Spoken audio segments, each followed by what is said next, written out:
नमस्कार, मी डॉक्टर पवार, न्यायवैद्यक विशेषज्ञ, नाशिक. आज आपण पाहणार आहोत की मेडिक्लेम रिजेक्ट होण्याचं एक सगळ्यात महत्त्वाचं कारण म्हणजे non disclosure of pre existing diseases, म्हणजेच आपल्याला असलेले जुने आजार याबाबत हेल्थ इन्शुरन्स पॉलिसी खरेदी करत असताना आपण इन्शुरन्स कंपनीला माहिती न देणे हे एक फ्रॉड किंवा मिसरिप्रेझेंटेशन किंवा सप्रेशन ऑफ मटेरियल फॅक्ट्स असं म्हणून गृहीत धरून तो क्लेम नाकारला जातो.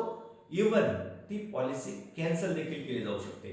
तर आपल्याला काय करायचंय की ज्यावेळी कुठलाही प्रपोजल फॉर्म आपण भरता हेल्थ इन्शुरन्स खरेदीसाठी, त्यावेळी आपल्याला असलेला मधुमेह, बीपी, अस्थमा, ट्युबरक्युलोसिस किंवा इतर आजार किंवा पूर्वी झालेले ऑपरेशन आणि त्या संदर्भातील माहिती जी आहे ती इन्शुरन्स कंपनीला द्यावी लागणार आहे.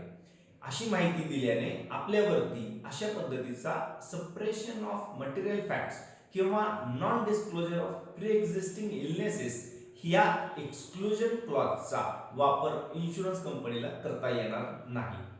माहिती आवडल्यास नक्की लाईक करा, शेअर करा, सबस्क्राईब करा. जय शिवराय, जय महाराष्ट्र.